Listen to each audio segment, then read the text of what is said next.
قد كتبنا صفحة المجد التالي أيها التاريخ عدنا قد رجعنا بالجديد بالدماء قد كتبنا صفحة المجد التالي.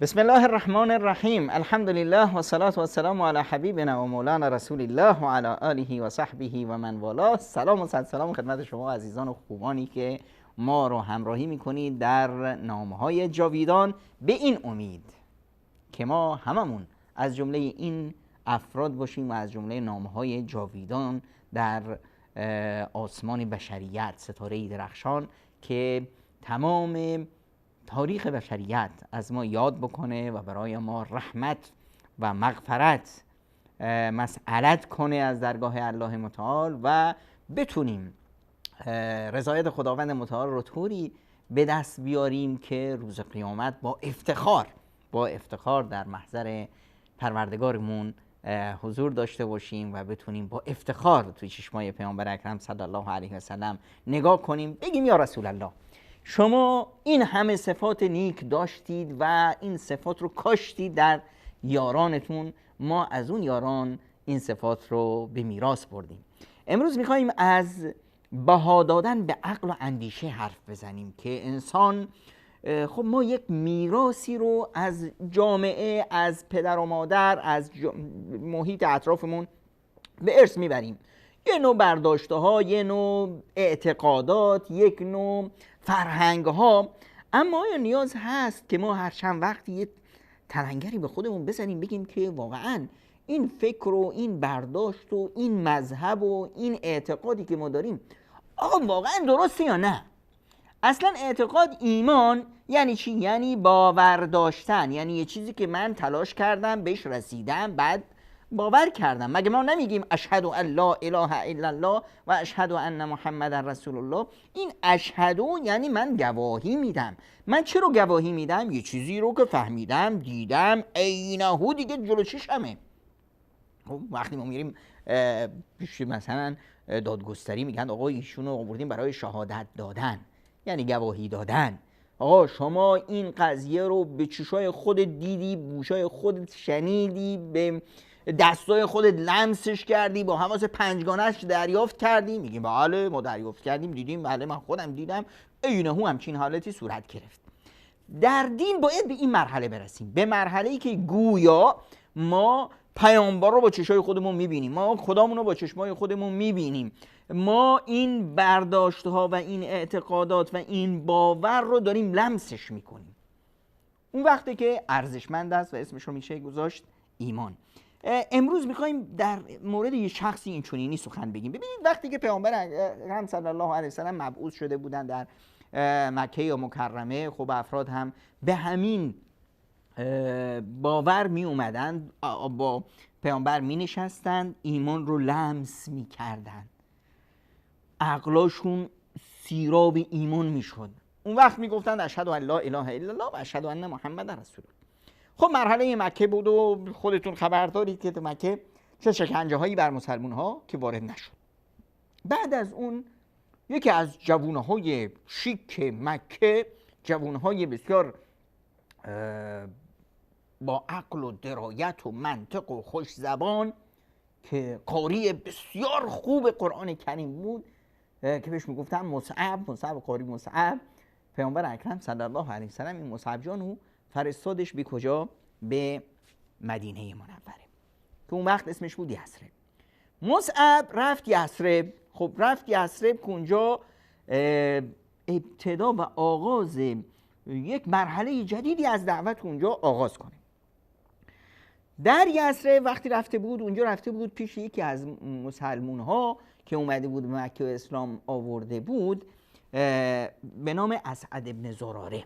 تو خونه اسعد بود. اسعد هم میرفت با جوانای مدینه یا یثرب اون زمان حرف میزد و یک بستر مناسبی پیدا میکرد، به وجود می آورد. بعد مصعب رو میگفت که بله یه مهمونی داریم از مکه اومده و بیایید با هم بچه‌ها با اینشون بشینیم ببینیم، یه حرفای عجیب غریبی میزنه و یه چیزایی میگه خیلی منطقی است. و مصعب رو میبرد و مصعب برای اونها از قرآن میگفت و از وحی الهی و از نبوت پیامبر اکرم صلی الله علیه وسلم. جوانای باهوش یثریبی خوب گوش میکردن، با خودشون حلاجیش میکردن، بعد میدونن که واقعا حرف منطقی، حرف درستیه و ایمان می آوردن. تا اینی که یه روز خب این مرحله این لیبس و کار ادامه داشت، تا اینکه یه روز اسعد گرفت برد مصعب و به یک منطقه مال بچهای بنی عبدالاشهل بود، قبیله بنی عبدالاشهل. اونجا یه باغ بزرگی داشتن، رفتن تو باغ اینا. اونجا اسعد تونسته بود یه مجموعه از جوانای بنی عبدالاشهل اونجا جمع کنه. بعضیا مسلمان بودن، بعضیا اومده بودن که بشنون این مصعب چی میگه. جوان مکه‌ای مهمونه چی داره میگه. در همین باغ با اینا مصعب حرف میزد، دعوتشون میکرد. خبر رسید به کی؟ خبر رسید به اسید بن حضیر و سعد بن معاذ. اسید بن حضیر و سعد بن معاذ دو تا از سرکردهای اوس بودن. سعد این بسیار اسعد که مصعب مهمونش باشه پسرخاله سعده. خب سعد دیگه نمیتونه کاری بکنه، خب مهمون پسرخالهشه. به اسید گفت ببین اسید جان، این سعد پسرخالم یه مهمونی آورده بیگانه از مکه، داره این مخ بچه های ما رو میزنه، برو یک چشم سرخی بهش بده تا دیگه این طرف های ما پیداش نشه، هر کاری میکنه همون طرف های خودش بکنه. اسید گفت چشم. اسید هم نیزش رو برداشت، شمشیرش رو برداشت، رفت تو جای همین باقی که اونجا بچه ها نشسته بودند و مصعب باشون حرف میزد. اونجا رفت و نیزش رو زد به زمین، گفت های اینجا چی خبره؟ کی شما را اجازه داده بیاد این برای ما؟ چی کار داری میکنی اینجا؟ در این اثنا اسعد به مصعب گفت که ببین مصعب، این اسید بن حضیره. اسید بن حضیر یکی از سرکرده های اوسیاست.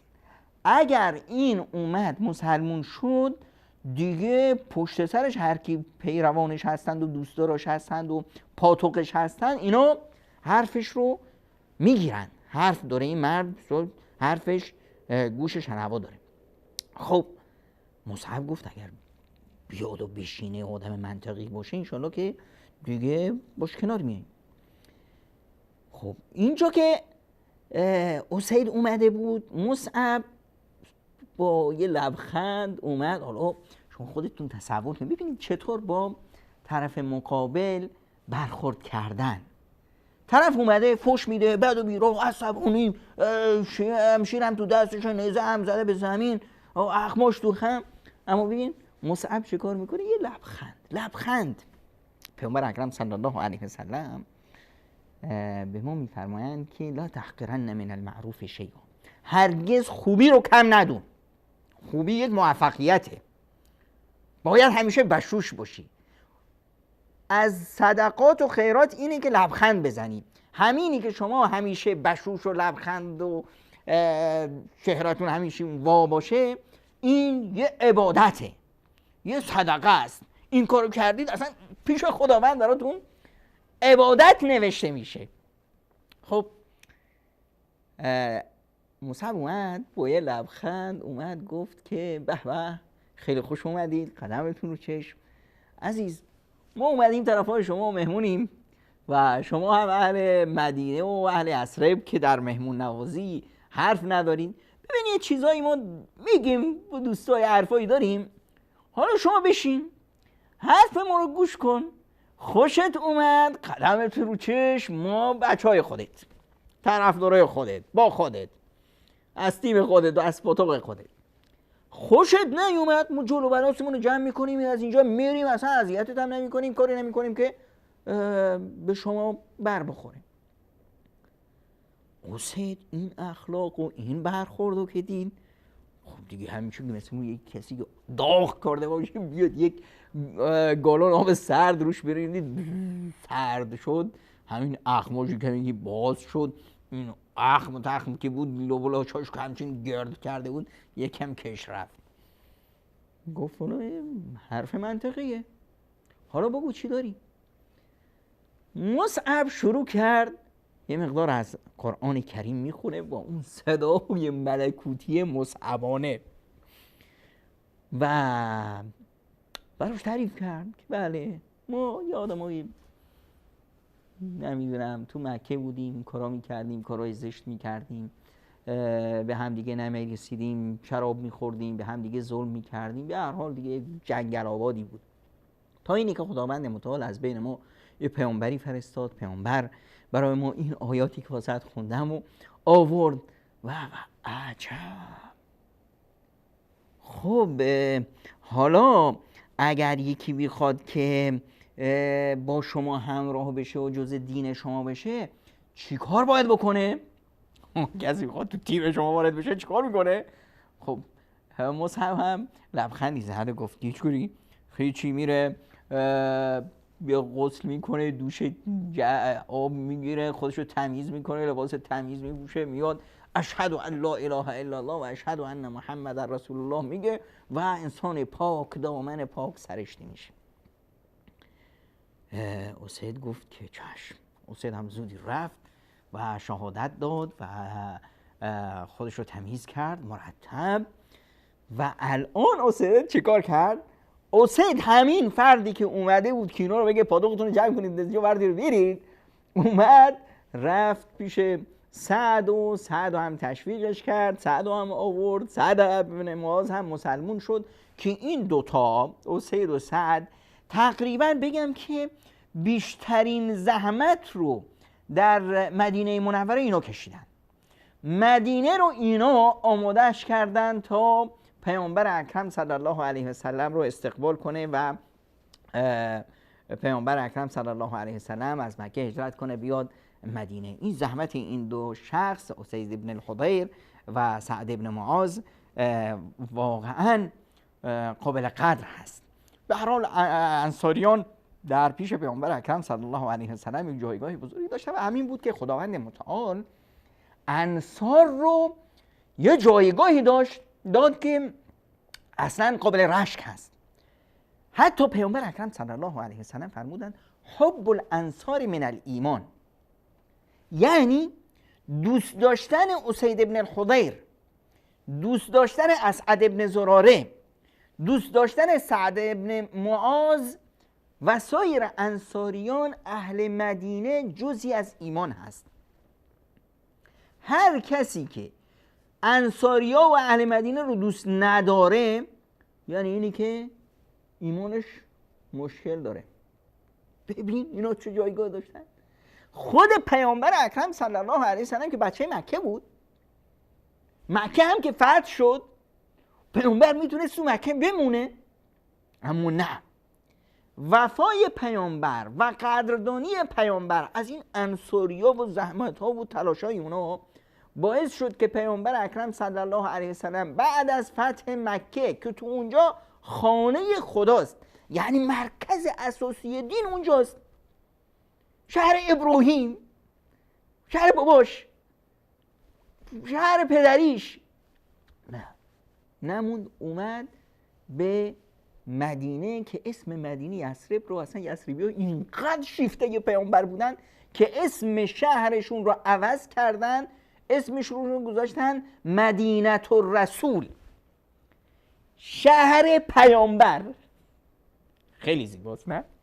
که یک بیگانه ای بیاد تو شهر شما اینقدر شیفته این بیگانه بشین که قبولش کنید، شما داخل اون هضم بشید، اونو داخل خودتون هضم کنید که اون به شما افتخار کنه، شما به اون افتخار کنید، حاضر بشید به خاطر اون جان بدید.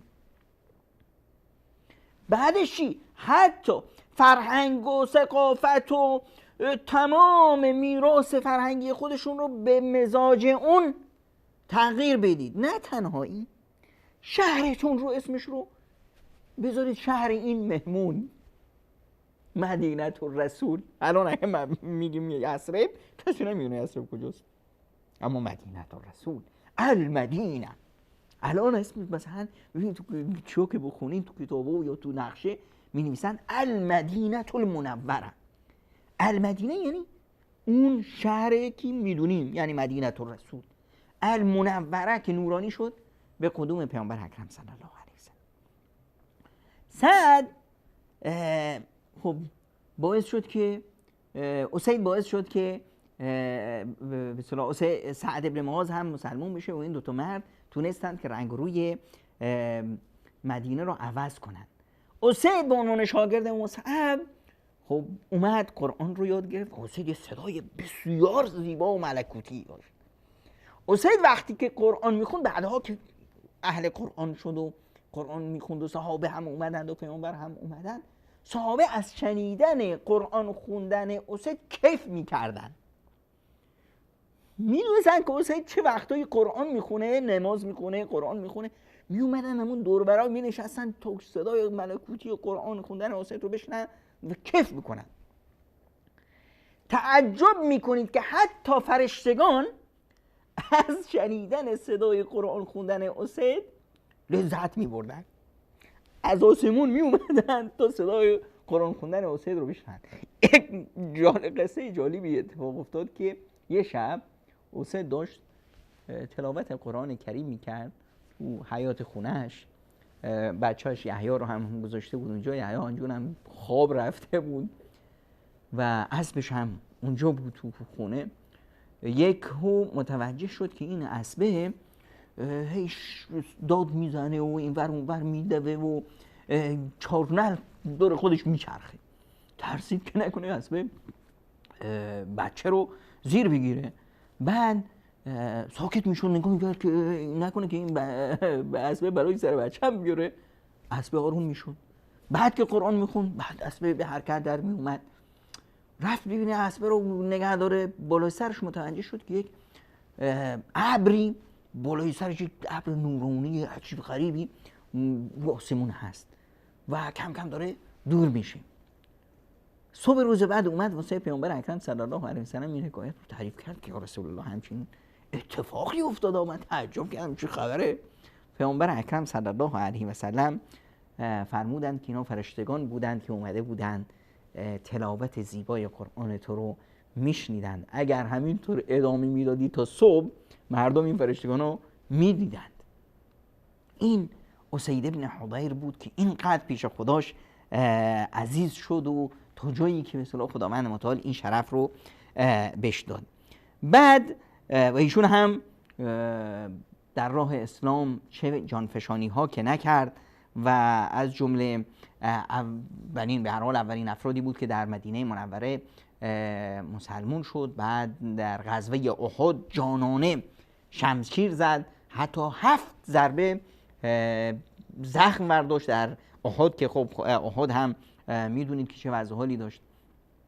پیش پیامبر خیلی عزیز بود. حتی یه وقت اومد به پیامبر اطلاع داد که یا رسول الله فلان خانواده وضعیتشون خوب نیست، اگر به اونا کمکی بشه. پیامبر خب اطلاع نداشت که این خانواده مشکل دارن. انصاریا، ای قربون انصاریا، اینقدر انسانهای پاک سرشت و عزت نفس داشتن که وقتی که غنایم می اومد و پیامبر غنایم رو تقسیم میکرد، فقیر و نادار انصاری هیچ وقت ظاهر نمیشد. از حیایی که داشتن سیبیلاشون رو با پی کر میکردن و گونه هاشون رو با سیلی سرخ میکردن تا کسی متوجه نشه که اینا فقیرند و چیزی ندارن. حسین خبر داشت از یک خانواده اومد پیش پیامبر، همچین اطلاعی رسول پیامبر گفت که الان چیزی دستمون نیست، اما در آینده همین که یک چیزی دستمون اومد حتما. و بعد از اون که غنایم اومد، پیامبر اکرم صلی الله علیه و سلم به اون خانواده هم رسیدند و به اسید گفتند که خدا جزای خیرت بده که به ما اطلاع دادی. اما ای انصاریان، این سخنانی کیه؟ رسول الله صلی الله علیه و سلم در وصف انصاریا. جزاکم الله اطیب الجزا، بهترین جزا و پاداش رو خداوند متعال به شما بده که شما چقدر عفیف و چقدر صبور هستید، بردبار، با عفت، عزت نفس دارید. و شما بعد از من مشکلات بسیاری خواهید دید و این مشکلات که بعد سر شما بیاد همونطور که امروز مردانه ثابت قدمین، فرداش هم صبر کنید تا سر حوض کوثر ما به هم برسیم. جالب، یک دفعه اتفاق جالب افتاد در زمان حضرت عمر. عمر یعنی کی؟ عمر یعنی آیتی از عدالت اجتماعی. در زمان حضرت عمر از طرف دولت، یعنی از طرف حکومت، یک هدایایی به مردم داده شد. غنایمی اومده بود، قدرتی داشت حکومت. به اسید هم یه لباسی داده بودن مثل همین که به همه داده بودن. خب اسید هم ماشاءالله پهلوون بود، اون لباسش کفافش رو نمی کرد، کم کوتاه بود. دیدی که از بچه قریشی‌ها یعنی مهاجرین یه لباس کامل درست‌تر از لباس اسید داره. گفت که بله دیگه، حالا ما انصاری‌ها دیگه پیامبر به ما گفته بود که بعد از من یک سختی‌هایی واسه شما میرسه. ببین حالا شروع شد. یکی این حرفو شنید، فوری به حضرت عمر رسوند که مردم شکایت دارن، حرف دارن. چیه؟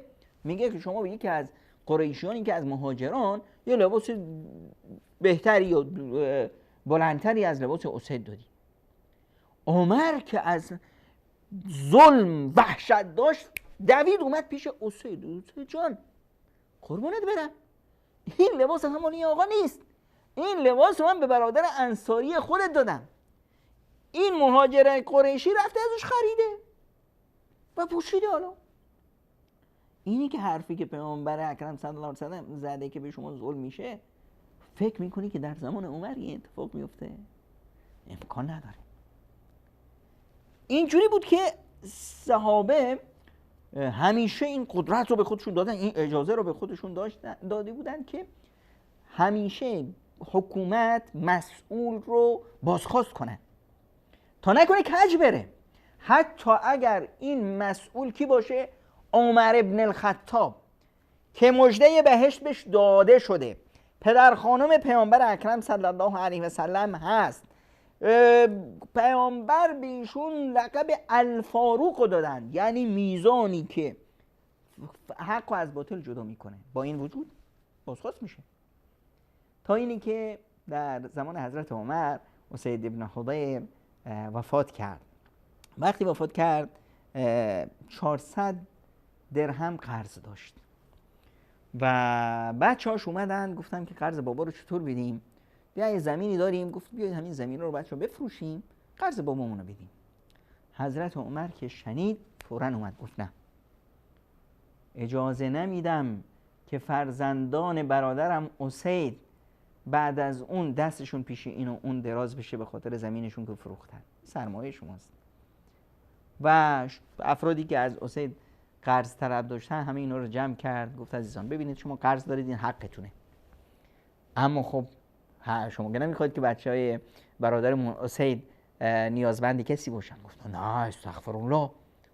گفت پس بیاد یه کار بکنیم، این برآورد محصول این زمین اینو شما بخرید به جای قرضاتون. برآورد محصول این زمین سالانه 1000 درهمه. 4 سال این قرض رو به تعویق میندازیم، هر سالی به اندازه 1000 تا از این ور میدارید. میشه چی؟ 4 سال بعد شما قرضتون رو گرفتید، زمین هم مونده واسه فرزندان حسین. گفتن که لبیک یا امیرالمؤمنین، ما که حرفی نداریم. و به این صورت حضرت عمر این مشکل قرض فرزندان حسین رو هم حل کرد. میخوام بگم که ما برای از اسید این درس رو میگیریم که همیشه خودمون رو وارسی کنیم، به میراث نیاکان اعتماد نکنیم، ایمان رو باید خودمون در خودمون زنده کنیم. الان بیایید این هفته رو اسیدی باشیم، بیایید هر آنچه باورهایی که داریم اینها رو به محک قرآن و سنت قرار بدیم. فلانی چی گفت، علانی چی گفت واسه همون مهم نباشه. خدا چی گفت، رسولش چی گفت، پیامبر خدا چی از جانب خدا آورد روی چشم و گوشمون، بالای سرمون. بعد از اون همه آنچه که از این و اون ساخته های ترشحات ذهنی افراد بوده برای ما از گذشتگان اومده، اون رو زیر سوال بذاریم در میزان قرآن و سنت پیامبر اکرم صلی الله علیه وسلم. یه هفته اسیدی تا زندگیمون رو و ایمانمون رو، باورهامون رو یه سنباده محکم بکشیم تا خدای نکرده چرندیات و خزعبلاتی به عقیده و باورهای ما از دیگران نچسبیده باشه که روز قیامت قدری این عقل رو باید بشناسیم که روز قیامت باید با جوابگو باشیم. خداوند متعال به ما عقل داده، اندیشه داده، فکر داده، دیگه مهارمون دست گذشتگان که گذشتگان نفهمیدن. گذشتگان آدمای هر جوری بوده تو گذشته، آدمای همینطور که امروز ما آدمای بد و خوب و دین فروش و دین ساز و مذهب فروش و اینا هست، گذشتگان هم بوده. حالا دیگه هر چیزی که از گذشته رسیده به معنای این نیست که درسته. ما یه میزانی داریم، قرآن خدای متعال و خدای متعال برای ما پیامبری فرستاده که این قرآن رو به صورت عملی به ما نشان داده. در واقع ما 3 قرآن داریم. قرآنی از جانب خدا کلام الله، قرآنی که با تو در بین ما راه میرفت رسول الله صلی الله علیه و سلم، و قرآن کونی که ما بهش نگاه میکنیم و قدرت و رحمت و صفات الهی رو در این قرآن کون میبینیم. پس این هفته رو بذاریم هفته اسیدی، هفته بازنگری در بینش های خودمون.